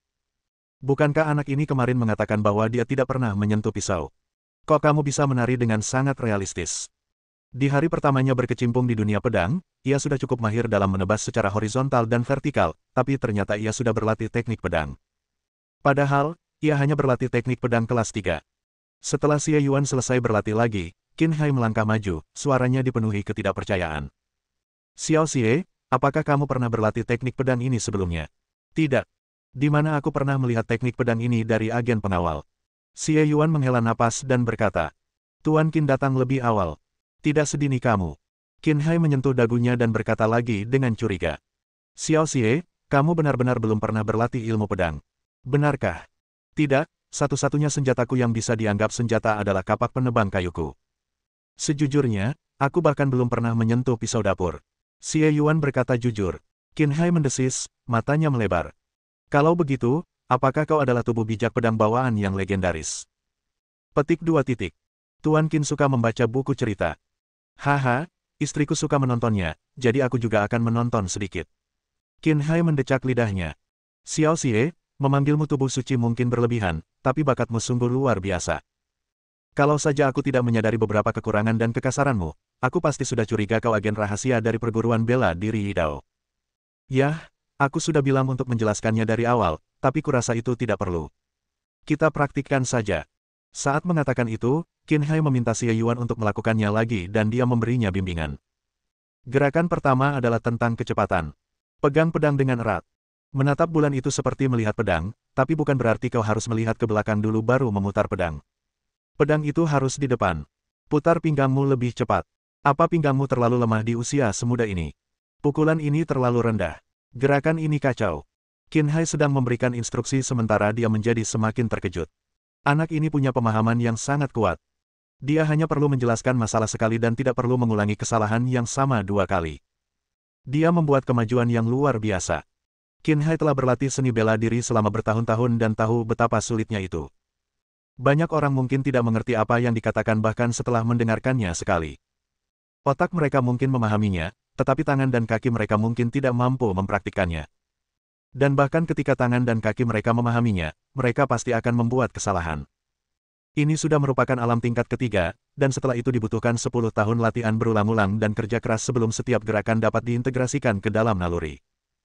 Tapi Xie Yuan, orang ini, mempelajarinya dengan cepat, menjadi mahir dalam waktu singkat, dan begitu dia menjadi mahir, itu menjadi seperti naluri, dan dia melakukannya dengan cara yang sama setiap saat. Tidak, malah semakin membaik setiap saat. Qin Hai telah berlatih bela diri selama bertahun-tahun, tetapi dia belum pernah mendengar kemampuan seperti ini. Apakah itu benar-benar tubuh suci bawaan dari ilmu pedang? Saat Qin Hai meragukan keselamatannya, Xie Yuan mengayunkan pedang panjangnya dan menebaskannya secara horizontal, sambil menimbulkan suara siulan, yang bahkan terdengar seperti lolongan serigala jika didengarkan dengan saksama. Dia mengambil kembali pisau itu ke tangannya, mengayunkannya dengan gerakan seperti bunga, memegangnya terbalik di belakang punggungnya, dan menghela napas panjang. Teknik pedang serigala berlari pendahuluan, 1/500. Dalam sehari, dia telah menguasai teknik pedang pelari serigala. Xie Yuan menarik pandangannya dan menatap Qin Hai yang berdiri di sampingnya, berkata dengan sopan. Tuan Qin, mohon berikan komentar Anda. Qin Hai terbangun oleh lolongan pedang yang seperti serigala. Ia menatap Xie Yuan dari atas ke bawah dengan tatapan tajam, lalu meninju dadanya dan tertawa. Anak baik, sekarang kita benar-benar harus berterima kasih kepada Sekte King Kong. Bab 58. Guru Qin, terima kasih atas pujiannya. Saya baru saja mulai. Xie Yuan berkata dengan rendah hati. Qin Hai memukulnya lagi dan berkata, aku merasa kamu pamer. Kamu baru mulai dalam sehari, apalagi yang kamu mau. Apa kamu benar-benar ingin mencapai kesempurnaan dalam sehari? Apa kamu akan membiarkan kami para lansia hidup? Ayo pergi. Aku lapar, ayo makan dulu. Xie Yuan menatap ke langit dan menyadari bahwa hari sudah lewat tengah hari tanpa dia sadari. Yang satu memberi arahan serius, yang lain membuat kemajuan pesat, dan setengah hari berlalu dalam sekejap. Ketika Xie Yuan tiba di ruang makan besar di agen pendamping, perutnya keroncongan begitu dia mencium aroma makanan. Ia memesan 3 mangkuk nasi berturut-turut, masing-masing berisi daging babi berminyak yang berlumuran minyak. Setelah menghabiskan semuanya, ia akhirnya merasa lega dari rasa kosong di perutnya. Untuk paket makanan dan penginapan, agen pendamping mungkin akan memberikan subsidi yang cukup besar untuk kondisi seperti itu, jadi itu hanya biaya simbolis. Yah, dengan ruang makan sebesar itu, mereka pasti membakar banyak kayu bakar setiap hari, kan? Xie Yuan membuat perkiraan dan bertanya pada Qin Hai. Tuan Qin, apakah semua orang di agen pendamping menggunakan pisau? Bukan begitu. Ilmu pedang itu mudah dipelajari. Kebanyakan orang yang datang ke sini belum banyak berlatih menggunakan senjata sebelumnya, jadi mereka semua mulai dengan ilmu pedang. Hampir setengah dari orang-orang di dunia bela diri memang menggunakan pedang, jadi tidak ada salahnya berlatih beberapa teknik ilmu pedang. Ketika tingkat kultivasimu lebih tinggi, kau bisa memilih senjata. Tidak masalah. Misalnya, Zhao Tuer kita menggunakan tombak. Namun, jika kau ingin menonjol, kau harus mengandalkan kekuatanmu. Qin Hai berbicara samar-samar sambil makan. Xie Yuan mengangguk tanpa suara, dan tiba-tiba bertanya. Apakah ada orang di agen pendamping yang menggunakan kapak? Apakah kami punya rahasia menggunakan kapak? Kapak. Ada beberapa orang yang memakainya, dan mereka semua tangguh. Kenapa, kamu masih mau main-main pakai kapak? Aku hanya bertanya. Xie Yuan berkata tanpa komentar. Meskipun ilmu pedangnya cukup mengesankan dan memiliki aura kesatria, Xie Yuan sudah mengembangkan rasa sayang terhadap kapak dan sangat mahir dalam hal itu. Selain itu, kemampuannya menebang kayu tampak berbeda dengan keahliannya yang lain dan dapat memberinya gerakan mematikan yang kuat, jadi Xie Yuan masih belum mau menyerahkan kapaknya. Sebagai penebang kayu tua, saya tidak boleh melupakan asal-usul saya.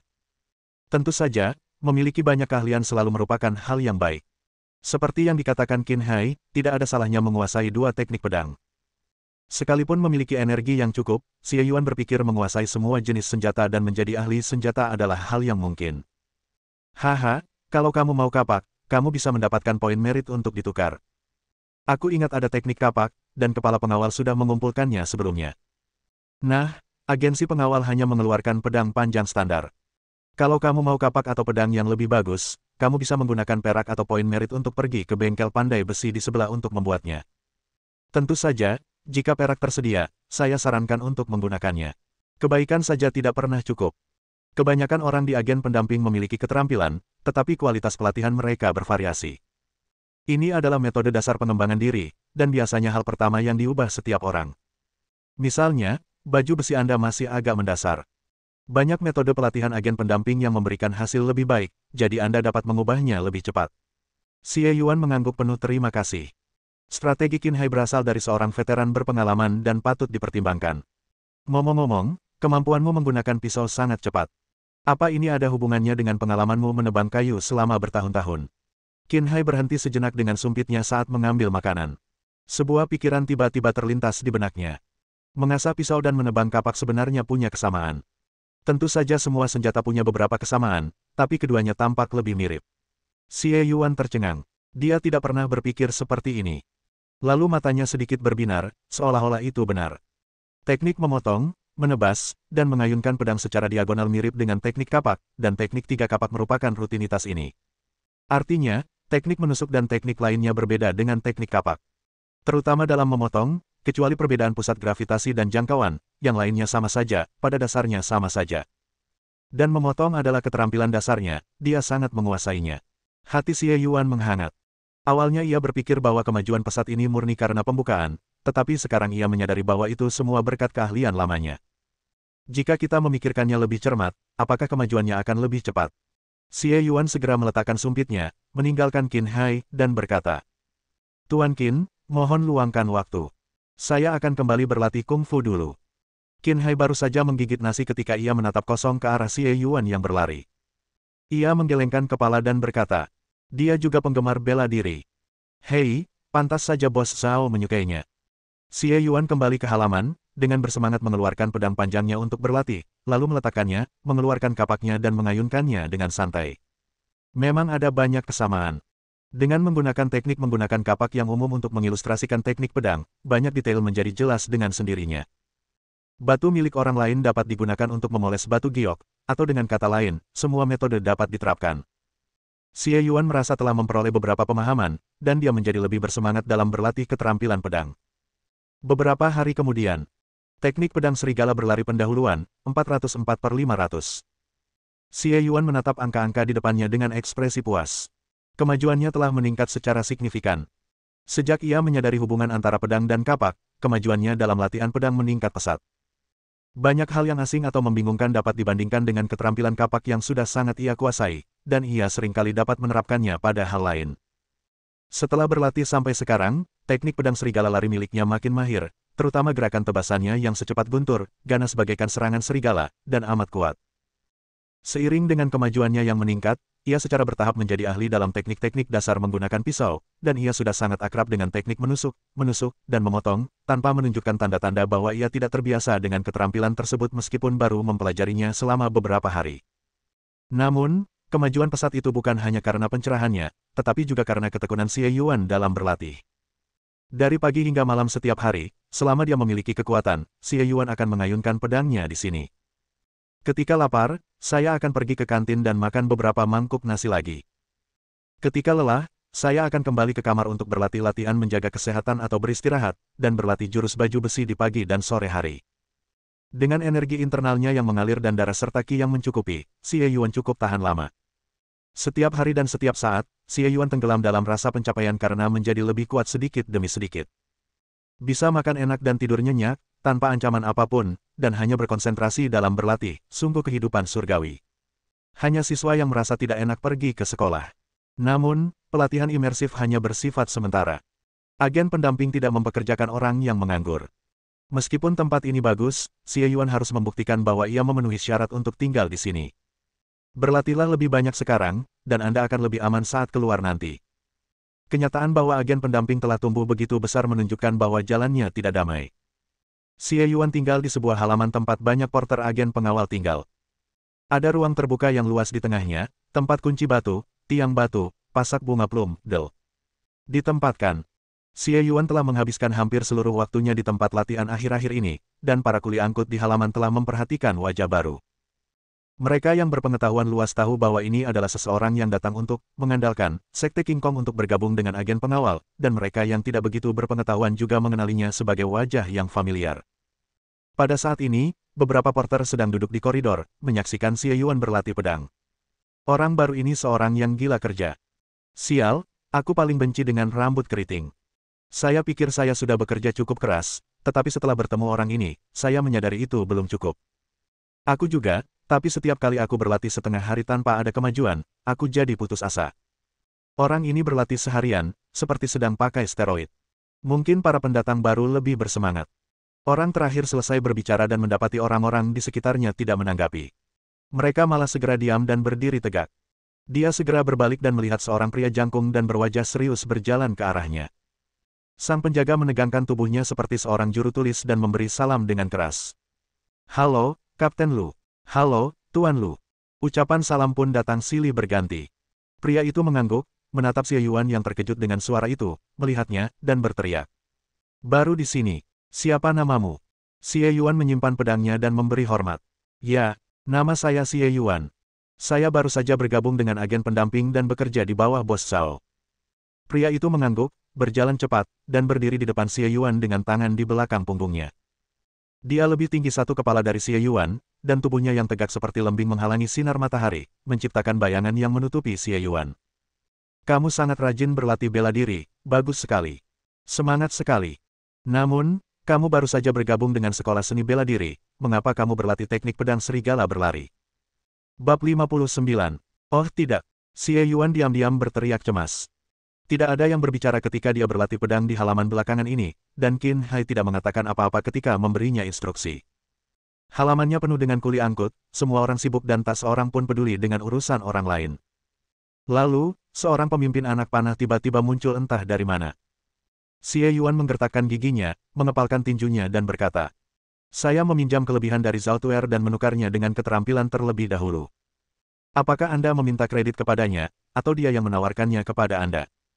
Mata lelaki itu seakan mampu melihat menembus segalanya, dan dia berkata dengan serius. "Saya sudah berkali-kali memberitahu Kapten Zhao bahwa ini melanggar aturan." Melihat pria itu tampaknya ingin mengarahkan topik ke pelanggaran Zhao Xingyang, Xie Yuan menggertakkan giginya dan berkata, "Kapten Zhao sangat perhatian kepada bawahannya dan ingin saya memanfaatkan waktu luang ini untuk berlatih bela diri agar saya dapat memberikan kontribusi yang lebih besar kepada agen pengawal di masa mendatang. Mengajari saya bela diri terlebih dahulu juga akan membantu saya memberikan kontribusi kepada agen pengawal lebih cepat." Pria itu menggelengkan kepalanya berulang kali. Sebelum Zhao Biaotu datang, tidak ada preseden untuk ini. Tanpa aturan, tidak ada ketertiban. Dengan agen pendamping sebesar ini, jika kita tidak mengikuti aturan, semuanya akan kacau balau. Lagi pula, teknik pedang serigala berlari adalah teknik kelas C. Hasil apa yang bisa kau harapkan jika kau berlatih sendiri selama beberapa hari? Berlatih secara membabi buta tanpa bimbingan pemimpin pengawal hanya akan berakibat lebih buruk. Mendengar pria itu mengarahkan jarinya ke arah Zhao Xingyang, dan melihat penampilan dan usianya, Xie Yuan menebak siapa pemimpin pengawalnya. Lu Zhenyu adalah orang yang disebut sebagai penerus pemimpin pengawal utama sebelum Zhao Tuer. Perjuangan di tempat kerja memengaruhi orang-orang yang tidak bersalah. Xie Yuan diam-diam mengeluh, tetapi timnya terpilih secara alami. Terlebih lagi, meskipun mereka hanya bertemu sekali, Zhao Xingyang bersikap baik padanya. Xie Yuan mengepalkan tinjunya dan berkata dengan serius. Bos Lu, meskipun Anda baru berlatih beberapa hari, itu sudah cukup untuk memberi Anda beberapa wawasan. Kamu sudah paham. Kamu baru berlatih beberapa hari, dan berani bilang begitu. Lu Zhenyu menggelengkan kepalanya dan tiba-tiba berkata, Pang San, keluar. Ya, Lu Tuer. Seorang porter berdiri di koridor. Lu Zhenyu menunjuk ke arah Xie Yuan dan berkata kepada Pang San. Datang dan bertarunglah dengan pendatang baru ini selama beberapa gerakan untuk melihat apakah dia telah menguasai ilmu pedang baru. Bagus. Xie Yuan memandang pria besar yang berdiri di depannya dan juga ingin mencoba. Lagi pula, ilmu pedang itu untuk pertarungan sungguhan. Aku belum pernah bertarung melawan orang sungguhan selama beberapa hari terakhir latihan ilmu pedang, jadi sekaranglah waktu yang tepat. Melihat kedua pria itu berdiri dengan pisau di tangan, Lu Zhenyu minggir dan berteriak. Awal. Xie Yuan bergerak saat mendengar suara itu, menghunus pedangnya dan menebas ke arah tenggorokan Pang San, kecepatannya bagai serigala yang menerkamnya, sangat cepat. Begitu cepat. Pang San tidak menyangka pisau Xie Yuan begitu cepat, dan dia mengangkat pisaunya untuk memblokirnya dengan panik. Dengan suara, ding, sebuah kekuatan dahsyat menyapu pisau itu. Pang San melihat pisau Xie Yuan datang lagi, jadi ia harus berguling-guling di tanah untuk menjaga jarak. Melihat Pang San mengelak, Xie Yuan mengambil langkah yang salah dan menusuk dengan lengan panjangnya, dan pedang panjang itu datang lagi dalam sekejap. Pang San mengayunkan pisaunya membentuk lingkaran, berusaha menangkis pisau Xie Yuan, namun pandangannya kabur dan ujung pisaunya sudah berada di tenggorokannya. Dia menelan ludahnya dan berkata dengan sedih. Saya menyerah. Lu Zhenyu mengerutkan kening dan berkata dengan suara yang dalam. Apakah Anda seorang seniman bela diri? Ya, Xie Yuan mengangguk setuju sambil mengingat percakapan singkat itu. Pang San bereaksi agak lambat. Sebenarnya, jika ia menindaklanjuti dengan tebasan setelah gerakan pertama, ia tidak akan bisa lolos meskipun berguling di tanah. Baiklah, itu akan lebih baik. Xie Yuan dengan cepat mengumpulkan pengalaman dan mengangguk sedikit. Seperti yang diharapkan, kemajuan pertarungan sesungguhnya lebih cepat. Dalam waktu sesingkat itu, kemajuan teknik pedang serigala berlari telah meningkat pesat. Lu Zhenyu terdiam sejenak dan berkata, Pang San belum menjadi seorang pendekar. Ada celah dalam kultivasi, jadi tidak ada yang bisa diperoleh dari kompetisi ini. Chen Xiaolei, datanglah. Baiklah, Lu. Seorang pemuda jangkung dan kurus melangkah maju sambil memegang pisau di tangannya dan berkata, Chen Xiaolei, porter senior. Terima kasih, saudara. Saya di sini. Dia membuat bunga pisau dengan tangannya dan melangkah maju untuk memotong. Xie Yuan mengangguk pelan. Gerakan Chen Xiaolei memang jauh lebih cepat daripada Pang San. Dia mengangkat pedangnya dan mengayunkannya ke samping, menangkis serangan lawannya, lalu menebas balik secara horizontal. Menggigit. Chen Xiaolei mengangkat pedangnya dan menangkis serangan itu dengan mantap, lalu memutar pedang di tangannya dan memotong ke arah lengan Xie Yuan. Xie Yuan menarik tangannya, tetapi tidak mau menunjukkan kelemahan, dia mengayunkan pedangnya ke belakang dan menyerang dengan Chen Xiaolei. Keduanya menggunakan pisau tajam untuk bertarung satu sama lain. Dalam sekejap, lebih dari 10 jurus dipertukarkan, dan suara pimpong terus bergema. Penjaga pintu yang sedang menonton perkelahian itu membuka mulutnya lebar-lebar dan berkata dengan kosong. Apa dia benar-benar pendatang baru? Jurus pedangnya terlalu hebat. Dia bertarung dengan saudara Lei begitu lama. Bukankah itu berarti dia juga bisa menjadi petarung tingkat tinggi? Yang lain sudah menjadi prajurit, dan mereka berlatih ilmu pedang dengan tekun. Tidak mengherankan mereka telah mencapai level ini. Mereka masih cukup mengesankan. Melihat gerakan cepat lawannya, gerakan terampil dan gerakan metodis yang tepat, Xie Yuan merasakan sedikit gerakan di hatinya. Tiba-tiba ia melancarkan tebasan horizontal, mengiris leher Chen Xiaolei. Gerakan ini begitu cepat dan dahsyat sehingga Chen Xiaolei tak mampu menghentikannya. Ia membungkuk ke belakang seperti jembatan besi dan nyaris menghindari tebasan horizontal tersebut. Namun, Xie Yuan pernah melihatnya menggunakan jurus ini sebelumnya dan telah mengantisipasinya. Tebasan horizontal itu hanyalah tipuan. Ketika mencapai kepala Chen Xiaolei, bila pedang itu berhenti, berubah dari horizontal menjadi vertikal, dan berhenti dengan mantap di ujung hidung Chen Xiaolei. Chen Xiaolei merasa seolah-olah semua rambut di wajahnya terpotong. Keringat mengucur di dahinya, dan ia tak berani bergerak. Langkah kaki Lu Zhenyu bergerak sedikit, dan ketika dia melihat Xie Yuan mantap, dia berhenti lagi. Pedang panjang itu ditarik kembali, dan Xie Yuan mengangkat pedang dan mengepalkan tinjunya. Terima kasih. Chen Xiaolei menghela napas lega. Jembatan besi itu runtuh dan jatuh ke belakang. Tajam. Dia benar-benar meramalkan reaksi Chen Xiaolei. Sungguh pintar. Wajah ini tampak asing. Dia dari tim pengawal mana? Apa? Pendatang baru. Bukankah seharusnya si Aji begitu gugup ketika pemain baru masuk ke lapangan sampai-sampai dia akan dicut 8 kali? Dan bisakah dia memprediksinya? Kerumunan yang menonton membicarakannya. Suara benturan senjata terdengar dari kejauhan. Di tengah-tengah benturan senjata, orang-orang terus berdatangan ke halaman samping untuk menonton, dan kini mereka telah membentuk lingkaran di tepi lapangan. Teknik pedang serigala berlari pendahuluan, 457/500. Xie Yuan sedikit bersemangat. Berlatih dengan lawan yang tepat akan memperkuat pemahamannya dan kemajuannya akan meningkat pesat. Dia tidak dapat menahan diri untuk menatap Lu Zhenyu dengan penuh harap. Wajah serius Lu Zhenyu tak dapat menahan diri untuk berkedut.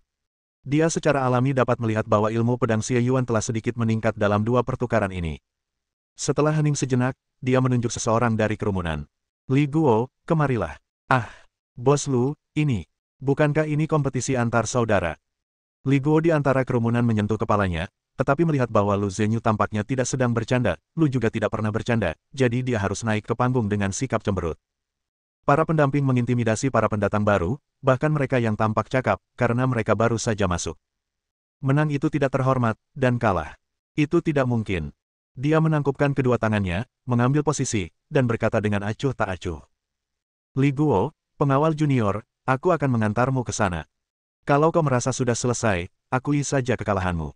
Sebagai tanggapan, terdengar suara siulan pisau. Anak baik.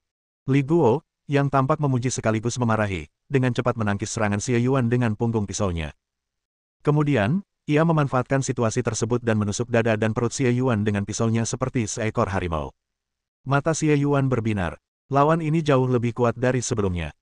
Ia fokus sepenuhnya, memperhatikan pergerakan lawannya, pedangnya berterbangan, dan menampilkan semua hasil dari beberapa hari terakhir. Para penonton sangat terkejut ketika melihat kedua pria itu bertarung dengan begitu lincah dan kilatan pedang. Alangkah cepatnya pedang itu, betapa cepatnya gerakan itu. Xie Yuan ini sekarang tampaknya telah mencoba yang terbaik. Dia benar-benar menahan diri tadi. Ekspresi wajah Lu Zhenyu tetap tidak berubah, tetapi hatinya kacau. Xie Yuan merasakan gerakan pedang lawannya sangat kuat dan memberikan tekanan yang jauh lebih besar daripada 2 orang sebelumnya, dan dia pun merasa sedikit bersemangat. Hanya guru seperti itulah yang dapat dianggap pemarah. Li Guo di sisi lain bahkan lebih terkejut.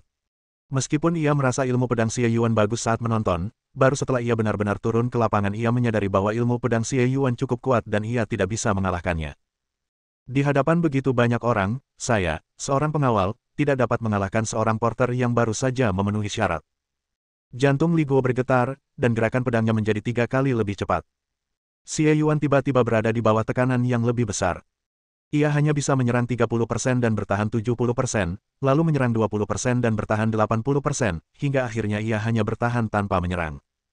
Serangan lawan bagaikan air pasang, terus-menerus dan tak ada habisnya.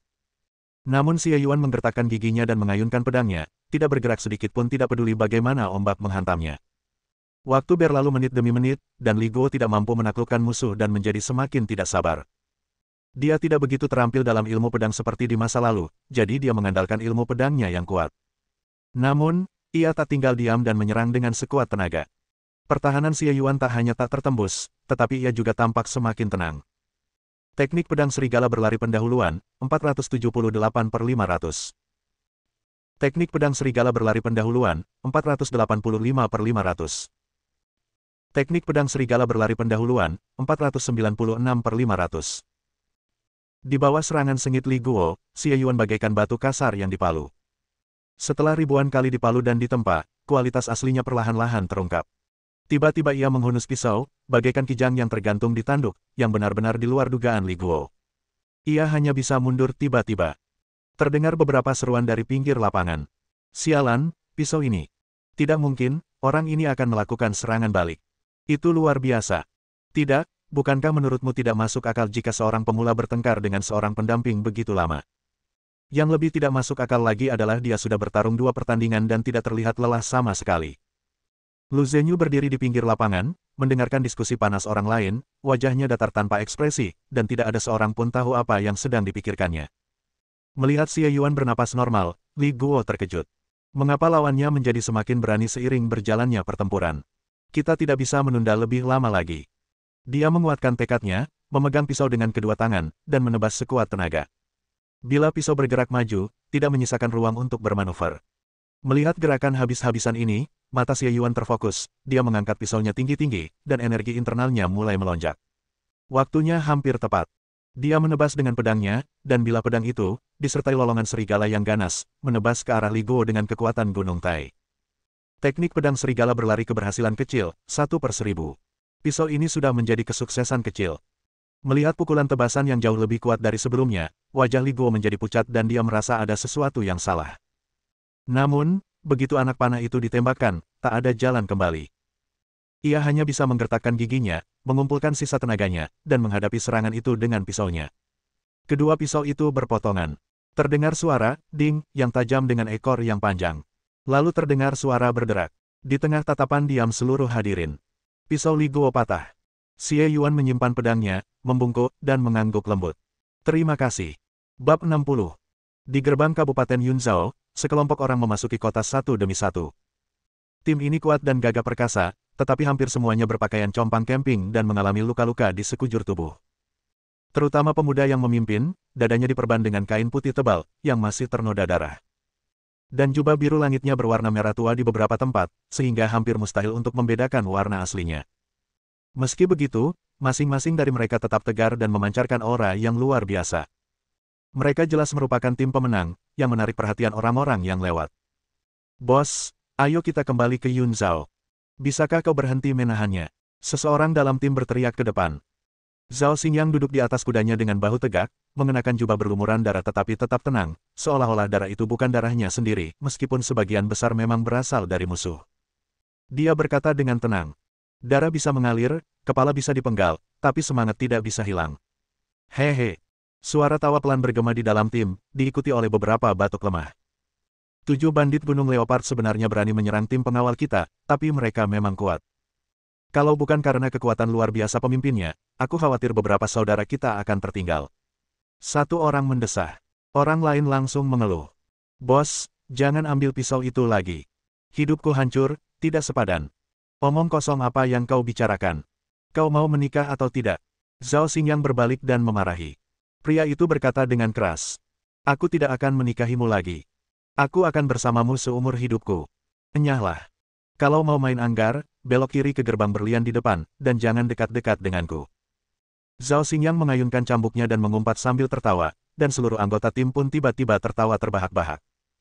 Karena aku membawamu ke sini, jangan sampai ada yang tertinggal saat kita kembali. Berhenti. Jangan menjijikkan. Zhao Xingyang melambaikan tangannya untuk menghentikan sekelompok pria berdarah besi itu mengungkapkan perasaan mereka, lalu berkata. Cepat kembali ke agen pengawal dan laporkan. Aku tidak tahu apakah rekrutan baru kita sudah berlatih dengan baik. Dia menggunakan teknik pedang serigala berlari untuk memulai. Bahkan dengan instruksi dari saudara Hai, aku khawatir akan dianggap baik jika dia bisa melakukan gerakannya sekarang. Seseorang menggelengkan kepalanya. Orang lain membalas. Apa kau pikir orang lain sebodoh dirimu? Kenapa bos merekrutnya? Menurutku, setelah 7 hari, dia seharusnya sudah hampir siap untuk masuk. Bukankah kita merekrutnya hanya untuk membuat sekte Vajra Jijik? Dia baru bergabung dalam 7 hari, jadi dia selevel dengan Xiao Lei. Kata yang pertama cepat. Seorang pemuda berusia 20-an di tim itu menggelengkan kepalanya dengan hati-hati. 7 hari itu tidak ada apa-apanya. Kalau bos bisa mulai dalam 3 hari, dia jenius. Orang yang membantah menggaruk kepalanya dan menjawab orang sebelumnya. Kau benar juga, sialan. Bos, apa bakatnya? Zhao Xingyang sedikit menoleh dan berkata dengan tenang. Bakat bukanlah kuncinya. Kami, saudara, memiliki kecepatan latihan yang berbeda, tetapi sebagai tim, kekuatan kami tidak berkurang. Tak masalah apakah anak itu jago atau tidak. Selama dia berlatih dengan tekun, tidak membuat masalah, dan menjaga sikap positif, kami akan tetap bersaudara selamanya. Yah, aku hitung dengan jariku, dan dia tidak terlihat seperti pembuat onar. Bos, kamu benar juga. Tapi, kenapa akhir-akhir ini kamu jadi suka sekali menghitung pakai jari? Apa kamu bisa tahu kalau ada yang sedang membuat masalah?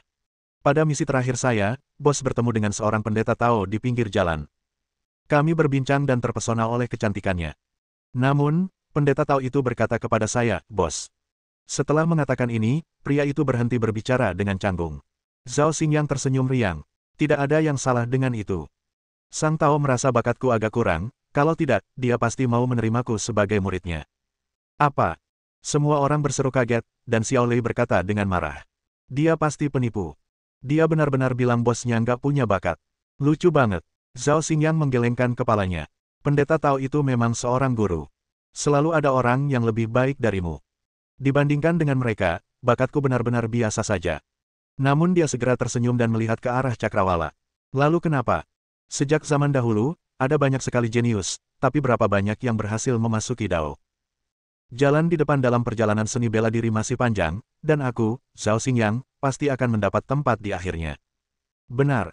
Kalau bos Zhao, dia pasti bisa mengalahkan murid-murid dari sekte dan keluarga bangsawan itu. Darah semua orang mendidih dan mereka berteriak. Zhao Xingyang tersenyum dan berkata dengan santai. Aku cuma pamer, itu saja. Nah, akhirnya aku pulang. Kenapa banyak sekali orang berkumpul di halaman? Coba kulihat, wow, ternyata ada cukup banyak orang. Itu pengawal utama. Kepala pengawal juga ada di sini. Dan kepala pengawal Lu, apa yang terjadi? Tunggu, orang-orang yang mengelilinginya. Apakah itu Xiao Xie? Ini Xiao Xie. Semua orang saling berpandangan, lalu diam-diam menatap Zhao Xingyang yang wajahnya menunjukkan ekspresi terkejut. Bos, perhitunganmu bagus. Jangan dihitung lagi lain kali. Tuan Rendao masih memiliki pandangan jauh ke depan. Di halaman samping agen pendamping, Anda dapat mendengar suara jarum jatuh. Semua orang menyaksikan Xie Yuan memotong pisau Li Guo dengan satu pukulan. Pisau-pisau tersebut semuanya adalah pisau panjang standar milik agen pendamping. Satu pisau memotong, satu pisau menyelamatkan, pemenangnya terlihat jelas dalam sekejap. Setelah Xie Yuan mengucapkan, terima kasih, wajah Li Guo memucat, ia mengepalkan tinjunya dalam diam, dan melangkah mundur. Halaman yang sunyi bagaikan air mendidih, dan orang-orang mulai berbicara dengan keras. Tidak mungkin, pendatang baru itu mengalahkan pengawalnya. Orang baru ini sungguh ganas. Saya pikir Xie Yuan memiliki potensi untuk menjadi pemimpin pengawal. Qin Hai sudah waspada dan berkumpul di pinggir lapangan, sekarang juga tercengang. Anak ini sebenarnya baik, tapi kenapa dia begitu baik? Serangan terakhirnya berbau kapak. Dia benar-benar tidak melupakan asal-usulnya. Bagus. Sorak-sorai keras terdengar dari belakang, menggemparkan seluruh penonton. Qin Hai menciutkan lehernya karena takut, menoleh dan melihat, dan langsung terkejut. Kepala pengawal. Kepala pengawal. Ucapan salam bergema satu demi satu, dan orang banyak secara otomatis memberi jalan bagi seorang pria tua jangkung berjubah ungu, berambut hitam, dan berwajah kemerahan untuk berjalan ke tengah tempat tersebut. Bahkan kepala pengawal pun merasa khawatir. Xie Yuan mengikuti yang lain dalam membungkuk. Temui kepala pengawal. Shen Longteng meletakkan tangannya di belakang punggungnya, matanya menunjukkan kekaguman. Xie Yuan, pemahamanmu tentang ilmu pedang cukup bagus. Di saat-saat terakhir, kau mampu melancarkan serangan dahsyat yang setara dengan sebuah keberhasilan kecil. Semua orang terkejut ketika mendengar ini. Pantas saja serangan terakhir Xie Yuan begitu dahsyat. Aneh banget sih, iya. Setelah latihan beberapa hari, aku bahkan bisa melakukan beberapa gerakan kecil. Xie Yuan juga terkejut. Dia memang kepala pengawal dan memiliki mata yang tajam. Namun, dia tampaknya tidak mampu melihat energi batinku. Di antara kerumunan yang tercengang, hanya Qin Hai yang memiliki ekspresi aneh di wajahnya. Ledakan yang tidak disengaja. Jika orang ini bisa menggunakannya satu kali, dia bisa menggunakannya berkali-kali. Mungkinkah dia sudah menguasai teknik pedang serigala? His. Qin Hai tersentak tak percaya, menyebabkan suhu di agen pendamping sedikit meningkat. Shen Longteng tersenyum. Sekte Berlian benar-benar mengirimkan bakat kepada kami. Ini adalah hal terbodoh yang mereka lakukan tahun ini. Semua orang di agen pendamping sedikit terkejut. Mengapa kepala pendamping begitu mengagumi Xie Yuan? Tapi, kamu baru sampai di sini, kan? Xing yang bilang begitu, padahal baru beberapa hari. Kok kompetisinya sehebat ini? Lu Zhenyu melangkah maju, mengepalkan tinjunya dan membungkuk. Kapten Escort, inilah yang terjadi. Dia menceritakan keseluruhan cerita tanpa menyembunyikan sesuatu pun atau menambahkan sesuatu yang ekstra. Shen Longteng mendengarkan dan mengangguk sedikit. Zhenyu, kasus Xingyang adalah kasus khusus. Dia sudah menyampaikan idenya kepadaku sebelumnya, dan aku tidak mendukung maupun menentangnya. Aku membiarkannya begitu saja. Lu Zhenyu berhenti sejenak dan berkata dengan suara yang dalam. Karena kepala pengawal tidak berkeberatan, maka saya tidak berkeberatan. Tapi kau benar. Tanpa aturan, tak ada aturan. Xie Yuan, karena kau telah mendapatkan jasamu dengan kredit, kau harus segera membayarnya kembali. Kurasa kau mampu menjalankan misi. Xie Yuan mengepalkan tinjunya. Ya. Shen Longteng memiringkan kepalanya sedikit. Xingyang, apakah ada masalah? Tidak, Anda yang punya keputusan akhir. Zhao Xingyang, yang telah bersembunyi di balik pintu untuk sementara waktu, masuk bersama sekelompok orang dan berkata sambil tersenyum. Shen Longteng berbalik dan menatap Zhao Xingyang, sedikit mengernyit. Pria tua jangkung yang selalu berwajah tenang itu tiba-tiba berubah menjadi pembunuh. Cedera yang begitu serius. Di mana kamu terluka? Bao Shen, aku membunuh 6 dari 7 bandit itu. Macan tutul kecil yang kabur itu sudah terluka parah. Kau tidak perlu khawatir. Zhao Xingyang sangat bersemangat. Semua orang di agen pendamping saling berpandangan, bahkan ekspresi Lu Zhenyu pun berubah. 7 bandit Gunung Leopard adalah bandit terkenal di dekat Yunzhou, dan mereka melakukan banyak kejahatan berdarah. Kakak tertua dan kakak kedua semuanya menguasai level 3, dan yang lainnya menguasai level 2. Ekspresi Shen Longteng menjadi rileks dan dia mengangguk. Baiklah kalau begitu, ayo kita semua pergi. Xingyang, kamu harus istirahat secepatnya. Kepala pengawal berbicara dan kerumunan segera bubar. Akan tetapi, sebelum semua orang dari agen pendamping itu pergi, mereka semua melirik pemuda tampan itu. Dia baru bekerja di agen pendamping selama beberapa hari ketika nama Xie Yuan, bersama dengan kompetisi ini, dengan cepat menyebar ke seluruh agensi. Bersambung.